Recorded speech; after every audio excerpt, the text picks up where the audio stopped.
بعضی کسا میگه والا من مسلمان هستم خب سوسیال دموکرات هستم. کسی میگه که من مسلمان هستم لکن سوسیال دموکرات.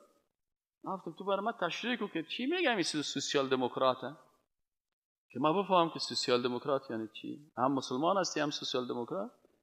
باز گفت من مسلمان هستم و سوسیال دموکرات. خب چی معنی سوسیال دموکرات؟ گفت یعنی من خدا را به یگانگی و وحدانیتش قبول دارم اما اقتصاد سوسیالیستی را میپذیرم. اقتصاد سوسیالیستی. ما برش گفتم که سوسیال دموکراتیان این خوی قسمی نمیشه. چرا نمیشه؟ به خاطر که در کلمه لا اله الا الله ما میگیم که لا نیست اله، هیچ کسی که ذاتش عبادت شوه و قانونش تطبیق شوه الا الله، بغیر از الله.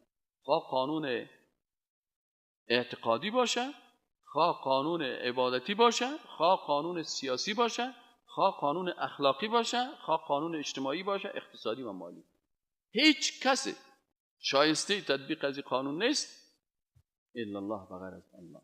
پس وقتی که تو میگی که وحدانیت الله را قبول دارم، پس تو نصف دین قبول کردی. سیگن اله چی را میگن که ذاتش عبادت میشه و قانونش این باید اردو شده. میگه نه من این قبول دارم که ذات الله عبادت شده اما قانون الله. پس افتؤمنون ببعض الکتاب و تکفرون ببعض.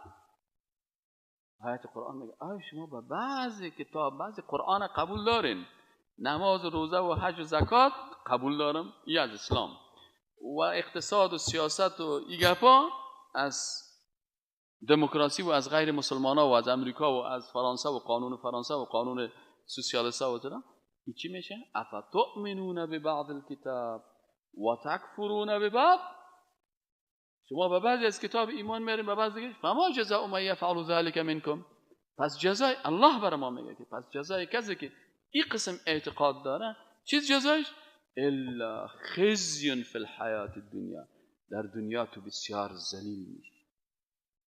اما کسی که تو را بسیار احترام میکرد امروز میگه لعنت خدا سر تو. تو قانون امریکا و غرب نسبت به قانون الله ترجیح میدی. دوستی کافر و بیدین و مرتد نسبت به دوستی الله و رسولش ترجیح میدی. خزی فی الحیات الدنیا. خوب شریف بودی و خوب مردم دستایت امواج میکرد و خوب مردم برات احترام میکرد، لکن با اینمی کارت الله ذلیل ساخت. و ما و شما این چیزا را با چشم خود میبینیم که یک نفر یک روز که مسلمان واقعی است در اوج عزت است، اما یک روز دیگه ببینیش در ترین مرحله ذلت است، کلگی سرش ازش نفرت میکنن. این چرا؟ به خاطر از اینکه آیت قرآن است. افتؤمنون ببعض الکتاب و تکفرون ببعض فما جزاء من یفعل ذلک منکم الا خزی. خزی ذلت و خواری هست فی الحیات. و یوم القیامت یردون الى اشد العذاب. و در روز قیامت آل خود دنیا ذلیل شدن از قلبت میکنه.